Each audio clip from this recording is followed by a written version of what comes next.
Welcome to the Productivity Podcast. James joins me, and I'm going to start with an apology. So after telling you on the last episode when we talked about data and James talked about his new role that we were recording audio and video, I then saw the setting on the recording suite that was audio only. So welcome to our first video and audio podcast. James is back. Do you want to just give us a bit of a recap on the previous episode, Jake, Jake? I'm calling you Jake now. Why am I calling you Jake? Because it's my son. James, before we get into this episode. I would like to. I mean, you hurt my feelings already by not recording me last time, and now you're calling me the wrong name. I know. Well, and you did your hair and everything, and I didn't bother, but there we go. No, it's okay. So last time we were together, we talked about my career a little bit and my new role at ReThink. But more importantly, we talked about data. I mean, we touched on ideas that data is everywhere, that the idea that data is the new oil. But like oil, data is dirty and messy and actually not that valuable unless you know how to refine it. And so we talked a bit about how you drive insights from data and how you can drive action from insights. And data and surfacing insights is absolutely key to what ReThink is all about. So our purpose statement is to collect great data so we can surface insights to create better decisions and discover opportunities for positive change. So data is at the heart of that. But data itself is only the enabler of great decisions. You need to turn the data into insights in order to do that. And we talked about how in personal life, in business life, often nothing changes without corroborative data backing up opinions, but how difficult it is to actually change people's minds with data because you need to tell them stories. And if those stories don't necessarily align with what they already believe about the world, they may ignore it. So we had a really interesting discussion about that. If you've not listened to it, go back and do so. I really enjoyed the discussion. But I think today we're going to talk a bit more about how ReThink approaches data and make sure that we can turn it into valuable insights rather than just let it reside as data. Is that right? Yep. So yeah, go back and listen to the other one because you certainly won't be able to watch it because we didn't have the right settings. So I'm now holding up a copy of our book, Every Second Counts. So we've talked about this a lot. Some of the stuff we're going to talk about today is in the book, certainly some benchmarking bits and stuff. But the first bit we're going to talk about isn't particularly, but I think interesting for people that have worked with us before, haven't, thinking of working with us, understand kind of what process our data goes through. So kind of the ReThink way, if you like. So do you want to talk us through that, James? Yeah, I mean, it starts with ensuring that you have the best inputs possible. Now, I started my career as a market researcher and worked for 10 years in market research. And in market research, you could be the best data analyst in the world or the best, the best storyteller. But if the data that you start with is garbage, then you don't really have much of a chance to succeed. And so I spent a lot of time during those 10 years learning how to write questions and questionnaires and how to build representative samples and such like, because it's really important. And I think ReThink is the same. Clearly, we're not talking about collecting market research data. We're talking about going into businesses and measuring what's actually happening. And I was surprised by this. So again, kind of go back and listen to the last episode if you want to hear about my role at ReThink. But I've been full-time at ReThink now for about 4 months. And it's really struck me over that time how much work goes into ensuring that the analysts that we employ, and no, we employ them, we don't use contractors or freelancers or part-time people, how much effort goes into making sure that those analysts are trained and know exactly what they're doing and understand the processes that they're measuring. And so step one is about having the right people who are trained, motivated, experienced and trusted in the locations in order to measure the data. And to give you an idea of how important that is. So I went for my first day shadowing an analyst recently where I was in an optician's and I was using the ReTime app on one of our tablets to measure a load of processes. And I thought I was doing a great job. I was absolutely heartbroken when the analyst I was with pointed out that, of course, my data would never be used because I haven't been fully trained and haven't done multiple shadow studies and had all my data verified before. So there I was merrily measuring how long it took to hand over a customer from optician to salesperson. And I thought I was doing a great job. But even though I'm a very experienced person. I've got 25 years experience in work. None of my data could be used because, unfortunately, I've not been trained. So, as an idea, we have to collect great data to begin with. So that's the first part of the ReThink Way. And I don't know if you've talked about that before on this podcast, Simon, but it struck me as something that was quite unique. I mean, obviously, it creates additional costs for our business because we might end up with people on downtime when between projects or traveling from place to place. But there's a reason for it. And it aligns with our purpose, which is that we want to collect great data to surface insights to create better decisions. If you want great data, you need to have great people collecting it. Yeah, agreed. And we've got some brilliant people on the team. I think we're also conscious that it's an industry of a population which isn't coming through in terms of youngsters, so graduates, people looking for a career change. It's an interesting life. You see lots of things, but ultimately you can be away from home for lots of time as well. So I think we, as well as the kind of data angle, the people angle, the making sure we're working in a consistent way in terms of capturing, there was also in the back of our minds, what does it look like in 5 or 10 years when there might not be new people coming into the industry? Because that's a risk to itself. Because AI, robots, whatever, are going to do lots of things. Maybe they can do this in the future. Who knows? But you're going to have to get very sophisticated to make some of the calls that the team have to make in terms of how hard somebody's rating from pace of work, or was it this task or that task, where there's a real nuance in what it looks like. Yeah, but also, they've worked in similar businesses in the past. They've measured in comparable businesses in different industries, and it means that, I don't know, I think AI will be able to, at some point, probably from CCTV, be able to do several of the things that analysts do, but it's not going to be able to say straight away, do you know what, I was working somewhere 3 weeks ago and I saw this little trick that they have that could really make a difference for this, for this business in a completely different context. And yeah, I found that surprising when I joined, but also really reassuring and really interesting. And your feet hurt at the end of the day, no doubt. What was that, sorry? And your feet hurt at the end of the day. My feet, it was my head more than my feet, to be honest. Well, and that's the other thing, right? Because we go out and we work in really interesting businesses, but whether it's making a coffee, making a burger, packaging up a prescription, or working on a production line, picking things in a warehouse, those processes, people learn them and get their heads around them. They're actually really complicated. You can have hundreds of steps in a really simple process, and you need really clever, really motivated, engaged people to measure that properly. So that's the first stage. But it's actually got nothing to do with me, because my role is to turn that data into insights. But it was something that really impressed me and I thought was worth mentioning.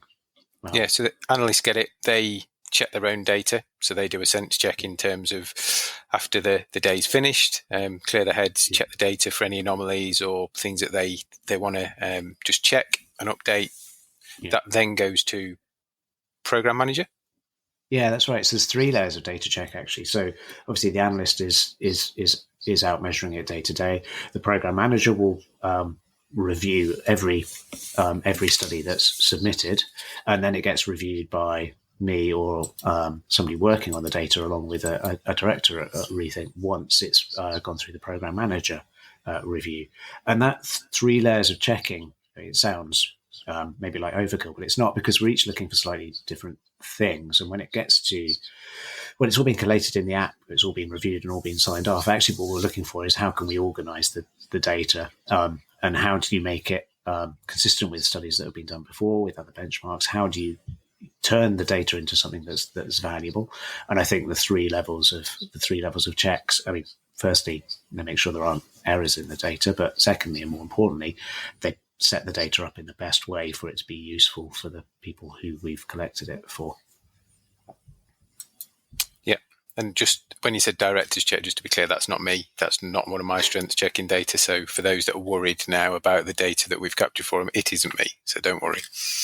Don't worry. It isn't you. But I think the commitment to having somebody who understands the needs of the business, having a sight on the data before it even gets, even if we were just reporting raw data or just giving raw data files back to the client, the fact that somebody who knows the client and knows what they're trying to achieve from the study and knows what the brand is about before it gets to them must be reassuring to people. even if they were slightly worried it would be you. That idea of, no, this is what we need to know about, and so this is how it needs to be organized. That's, I think, really reassuring for people. And the data, however it gets reported, however it gets turned into insight and then into action, it's sound when it gets in there. So once it's gone through those 3 layers of data checks, it's about organizing it and tabulating it in the right way for analysis, about collating key information about the data captured. So, for example, again, data on its own, not necessarily valuable. Adding context to it, much more valuable. So making sure that the data is all aligned with, for example, what day of week it was. Is there enough data to look by individual weekdays, or are we going to group it up into weekday versus weekend? All types of things about contextual information about the data. What was the weather like even?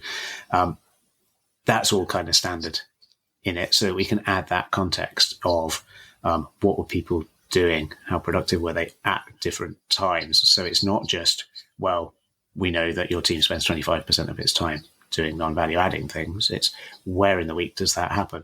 Which stores does it happen in?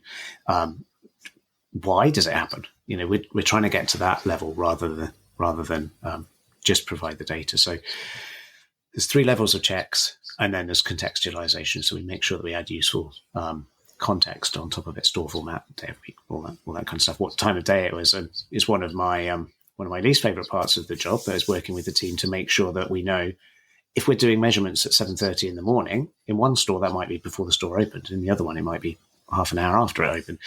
So actually, it's not useful to know sometimes that between 7 and 8 we have 10% wait time. But actually, if you do add a bit more context to that about whether the location was open or not, it can help you understand it even better. So, we do go the extra mile, I think, to make sure that we've added some contextual information on top of that. Yeah, I'd agree. So lots of thought goes into the data, lots of checks, and then what kind of starts to come out the other end? Yeah, so currently, and it does depend on what the organization wants from the data and how that data is going to be consumed there and how it's going to live in the organization. But typically, though, that data will be turned into standard visualizations that we've used before and that we know have told stories. So built on years of organizing and presenting this data, we have data visualizations that highlight the issues that businesses need to know about and need to care about and can take action on. For example, yes, what proportion of your time is spent on different things, but also where are your greatest pace opportunities. So I know we talked a little bit about pace rating. If you have elements or you have tasks in your business that are done generally at a lower pace rating, why is that? And what does that mean? That's a filler task? If so, what time of week is it being done? Who's it being done by? Which part of your business is it being done in? Let's see if we can dive into that and understand a bit further. All of that sounds interesting, but you need it visualized in the right way in order to take action from it. So we'll take the data, we'll build the visualizations, and then what's really important about those visualizations. So left to my own devices, I could create 200, 300, 500 slides for a presentation for a client, but it's not useful because there's too much there. So you then work with the program manager and with Sue or one of the directors, with yourself, somebody who knows the client well, to distill our experience into a results presentation and tell a story that can galvanize action in the business. And if you listen to the previous episode, you'll hear us talking about what types of data there are in the world, and whether you collect it on purpose or by accident, whether it's quantitative or anecdotal. Our analysts are in the store collecting useful anecdotes that are woven into the story that we tell with the data. So it's not just data. There are videos, there are pictures, there are anecdotes within there as well to bring it all to life. And I was in, we talked about, needing to hear a story from several sources before you can believe it and take action on it. In the last episode, I was in a presentation recently where there was a video of somebody trying to log into a till and just being a spinning wheel for 45 seconds before this person could scan a jar of coffee and serve the customer. And let me tell you, we can show them how much time they're spending in their business logging into tills, and it's good and it's compelling. But a video of somebody standing there for 45 seconds while the wheel spins just to serve a customer one jar of coffee, that little video, I think, said more than we could have said in 100 slides about that process. So it's about bringing that all together, and then we contextualize it, we summarize it, and we make recommendations. We interpret it and make recommendations, because businesses often, want our experience, our expertise from other organizations we've worked with to help them make the right decisions. And that will be facilitated via face-to-face or virtual discussion. So the data and the insights that we discover are jumping off points to have discussions around them. And really interesting. So I have been working with ReThink Data for 5 years on a freelance basis, having worked full-time for the company now for 4 years and been to some client presentations, really shown me the power of getting people together in a room or a Zoom to discuss around that kind of stuff. And then there might be additional work that needs to be done. There's always a follow-up. And actually, what I've outlined is kind of the gold standard process, what we think of as the ReThink Way. There is a platinum standard, which is adding even more contextual data to it. So, for example, the tenure of the people working in the location where we're measuring, how many people were there at different times of day, how many people were on break, what was the footfall in those stores in those days, what are the sales, and all this type of stuff. How many items have you managed to get out the door? How many packages have you received, and how many items have you got out on different vans? All of this stuff can help us to tell an amazing story. So it goes, collected in the right way, checked thoroughly, organized, contextualized, summarized and presented along with recommendations, and then discussed are really the key steps in the ReThink Way. And we can enhance that data all the way through the process with additional information.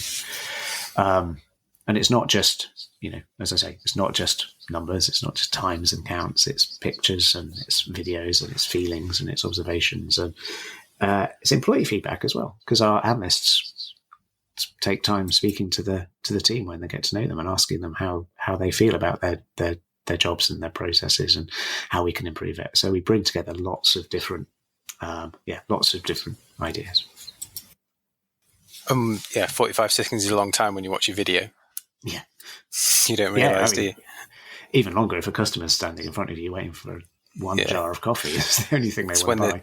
The conversation about the weather starts or that kind of stuff in it is you kind of trying to just pad frantically while it's logging in the hope that it doesn't say you've got the wrong password or you can't get in. To benchmarking then, I know that's a big part of some of the stuff that you look at. Yeah. I think we've got 6 to 7 million benchmarking data points that go back to the formation of the company. So some of those are, the tail of relevance now. And there was a big thing called the pandemic in I wouldn't say in the middle of that, towards near history rather than ancient history. So that's our data. And we talked in the last one about data being powerful and this, that, and the other. So there's lots of richness in there, which I know you're exploring as well in terms of systematizing that, building kind of more of a tool around it, but also within our projects, you use that data to help clients understand where they sit. Yeah, that's right. And it makes a real difference. So 12, 13 years data from a range of businesses, and benchmarking the data we collect is really important. I talked in the last episode about how we're not trying to make everybody deliver exactly the same experience to their customers or have exactly the same processes, because that would be ridiculous. Like, all these businesses are unique, but benchmarking the data we collect is really useful because it's aspirational. It helps businesses understand what's achievable in terms of the amount of time you spend on different processes, how well you can do them. It enables some really useful kind of performance gap analysis. So where should we be doing better? Areas where we're really falling behind what we should expect. And it helps us identify best practices kind of within industries and across industries. So, knowing that you spend this much time on these processes or they happen in this way, comparing that with other businesses is just really useful for figuring out what works best in different settings. And we help our clients to set realistic targets for what they're trying to achieve. If we put more resource here, it means we can achieve X, Y, or Z. And it's just really powerful for helping understand the business that we're working in, and helping them to move forwards effectively. And sometimes, it enables us to not only set realistic targets, but to have a conversation about what's unrealistic as well, and aim for the fringes of what's realistic, or rein in kind of instincts within organizations to do things that just aren't achievable. And I love the benchmarking system. So, you talked about, at the moment, the data is obviously all in one place and accessible, and we can kind of put it manually, but we're working on a benchmarking tool that will productize the benchmarking information, so that people other than the analyst working on the project can see, okay, so how long do other organizations spend doing X, Y, and Z, and how efficiently do they do it? And I think that information will be powerful and useful if we can democratize it in a way that people can consume. Yeah, no, I agree. And we've kind of stepped into the future of our data. Are there any, don't share all the secrets clearly, but are there any other bits that you want to kind of tell people about that we're thinking about and working on, or potentially going to be working on? Well, when you think about the future of data and the future of our product, I actually find it quite difficult to predict, because you might be merrily thinking about, for example, AI co-pilots to help you interpret the data, and then it turns out that AI can produce 30-second film trailers from just a few words. The technology is progressing so quickly and so radically at the moment that saying I have a clear view of what the future of the data is going to look like, I think would be a lie. But they do say that the best way to predict the future is to create it. And so we know that I suspect that using AI to help us get around the data more effectively, and then help clients, if they want to, get around the data more effectively and drive more insights, I think is going to be part of it. I would be surprised if data structure doesn't change over time to enable more unstructured feedback to be incorporated in data models. And the power to connect data sets is undoubtedly going to magnify. So connecting productivity measurement to historic benchmarking information to sales to other performance metrics that people collect within a business, the power to join those together and understand them will definitely magnify. And in 5 years' time, 10 years' time, I'm well aware that my job might actually be obsolete, right? Because having a person who oversees the production of insights by saying, well, this is what the brand is about, this is what they're trying to understand from this data, this is the presentation we need to pull together. There's no reason in a few years' time why the client can't just ask an AI chatbot that, and that chatbot help them pull the presentation together without any human interaction at all. And if I can make myself redundant and it can still create great insights and better decisions, then that's probably a future we should embrace.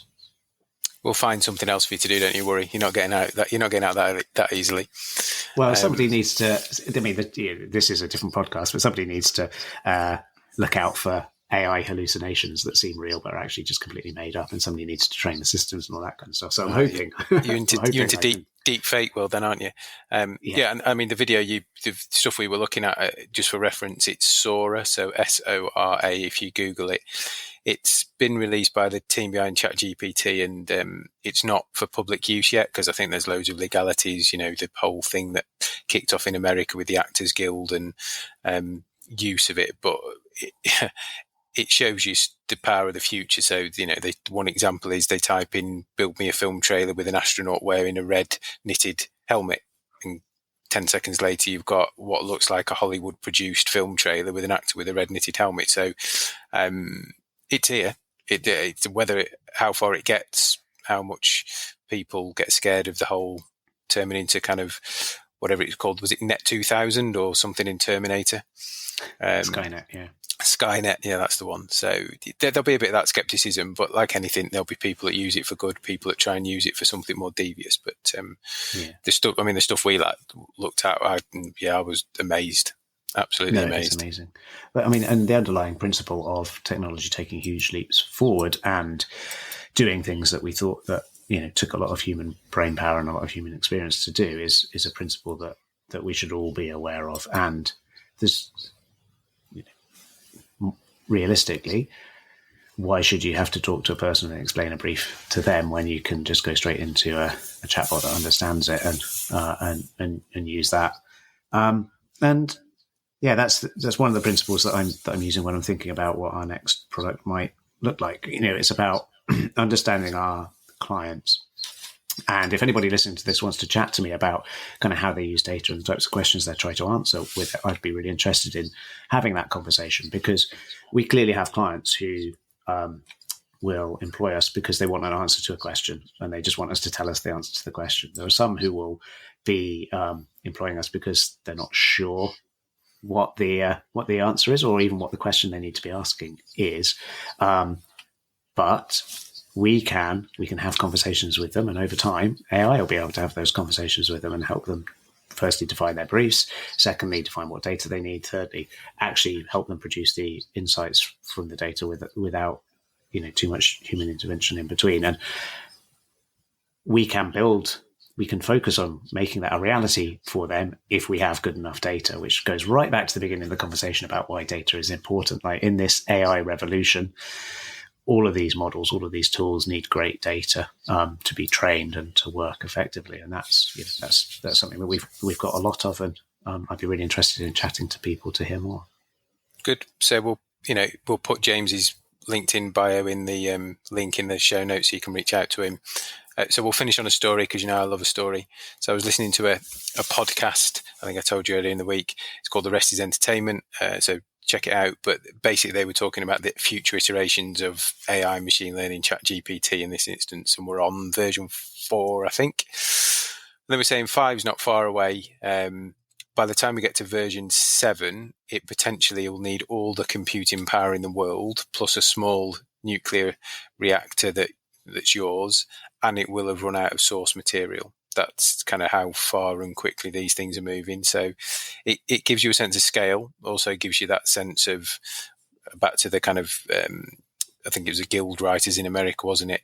A piece around how if it's taking source material, in effect, it's just a big plagiarism tool that's rewriting stuff that already exists. It's not thinking of new content, it's recreating what exists. And to some degree, we're a bit blind to that, because that is what it's doing. It's scouring the internet at speed and piecing together stories, articles, documents to come up with answers. So check it out. Interesting podcast, but that's the scale we're heading to very, very quickly.